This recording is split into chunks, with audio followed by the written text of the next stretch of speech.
When I was at school and university, I wish I'd known more about personal brand.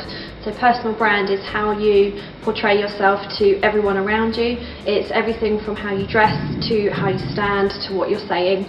The biggest advice I can give someone is to go home, write the top 5 things they wish people said about them down, and to start strategically thinking about how they're going to act to make sure that when people are asked that question, those are the words that come to mind.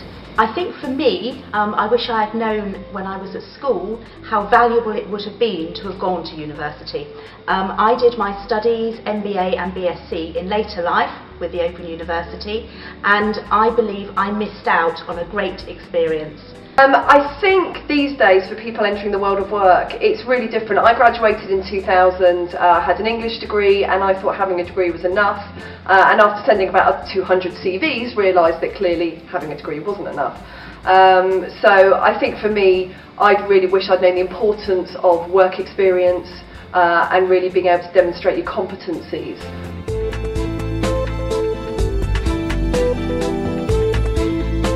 I would be as proactive as possible, attend as many employer presentations, skill sessions that I could, attend as many events within offices of companies as well, just to kind of get a good feel for companies and also industries as a whole. Have a really good think about what it is that you want to do and what you think you're good at and what you enjoy. And then I think just try and get work experience so that when you go for your interviews you've got, you know, a good set of experience on your CV. But also actually I think even if you've got experience in a different field to what you end up going for, that's fine as well, because I think you can, you know, just use all the transferable skills that you've got. Get in touch with your career service as early as possible, and not just if you're a second year or you're a final year, even from your first year. Go and speak to your career service, see what opportunities are available. They'll be able to tell you about skill sessions, employer presentations, careers fairs, and also hopefully point you in the direction of work experience and internships as well. The most important thing to employers is students that are already thinking about being leaders and actually are actively exhibiting those skills. So think about a time where you've led a team or been part of a team, what that meant for that team and exactly what your role is and why you'd be great for that company.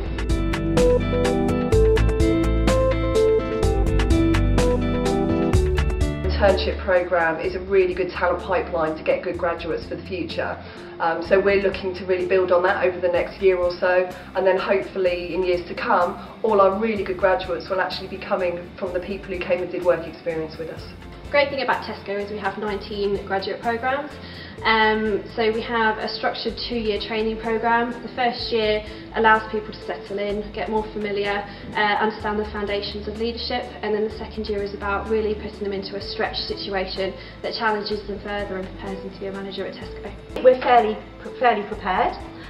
We're very open in terms of universities and degree types that our graduate candidates have done. We do diversity events, we run during our milk round season, probably about 80 events during October and November.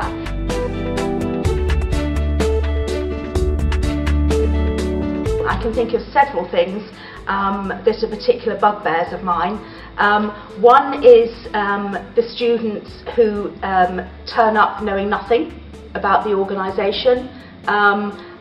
Understand students apply for lots of different roles with different organisations, but you know, do a little bit of preparation. But even worse are the students that don't turn up. I think just showing you've got a really keen interest in the position that you're going for. I think the main things to become more employable are to put yourself in situations that differentiate yourself from others, keep your personality in your application, and to really think about how you'd fit in with that company, how you bring fresh ideas and really be the centre of attention. I think students try and be like everyone else, but actually it's about differentiating yourself that's important. Look into the areas they want to work in, make sure they've got work experience in a relevant field, do some networking, make contact with relevant people, set up a LinkedIn account and be actively looking for work before they graduate. If you're at university, speak to your career service. Go and get yourself some work experience. It doesn't have to be a year-long placement, it could be 6 weeks, it could be a couple of months, and it doesn't even have to be relevant to the particular industry long term you might want to work in. Just get some experience under your belt and be able to show your future employers that you've got team working skills. that you've got presentation skills, that you've got communication skills, because ultimately that's what we want to see. As employers, we want to see that you've got the competencies that we're looking for to be a successful employee.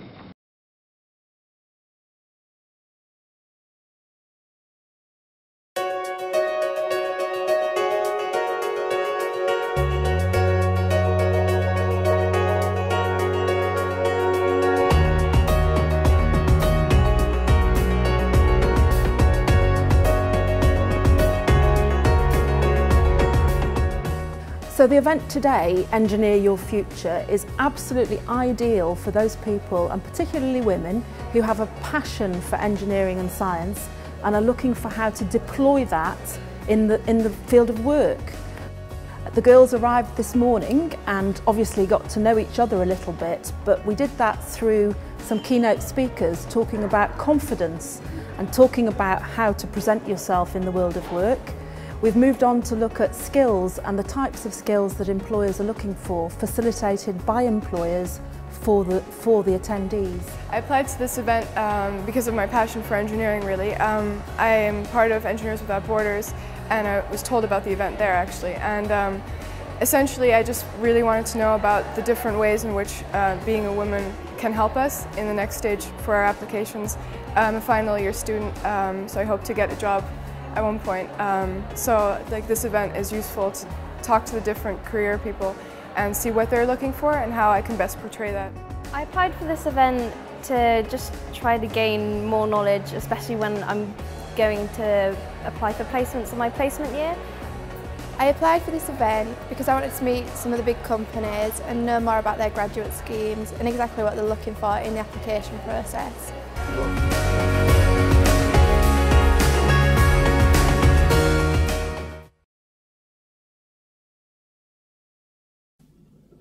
Hi, my name is Nicole Johnson. I graduated Warwick University in 2011, and I would like to talk to you about the help graduates need from their university when entering the job market. I really expected and certainly needed more help from my university in terms of general career guidance and preparing for the recruitment process. My request to universities is to help students in the following ways: to provide advice in the second year about career options, practical help to prepare our CV and apply for jobs, coaching to understand the recruitment process of the main graduate hiring companies and their timetables. We really need in-depth interview skills training and help to understand how to perform in an assessment centre so that we understand what companies are looking for in graduates. And finally, how do we transition our academic learning to a corporate environment? With university fees being up to £9,000 a year, students expect more, particularly in this very difficult job market. Employability ratings are important to you, but they're even more important to us. I sought help from Grad to Hire. They helped me apply for jobs and improve my interview skills. And now I have a good job thanks to Grad to Hire.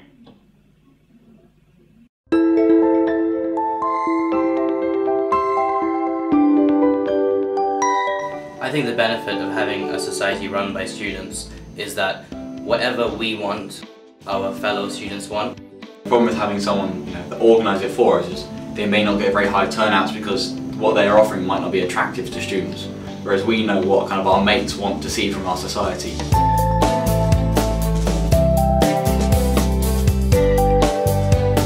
The student members of Bright Futures are dynamic, exciting people who are all really career focused and fantastic to work with. Bright Future members have to network, they have to bring across their arguments and their ideas succinctly and with clarity, and I think these are very much the type of qualities that we look for, that drive, that ambition, that drive to be able to get something done and to be able to achieve something. We're interested in employing someone from Bright Futures rather than someone with a degree, because they've shown that they've taken an active role within their university, taking on a leadership role, hopefully within their Bright Futures committee. Somebody who's been part of Bright Futures can potentially prepare themselves better for what an employer is looking for.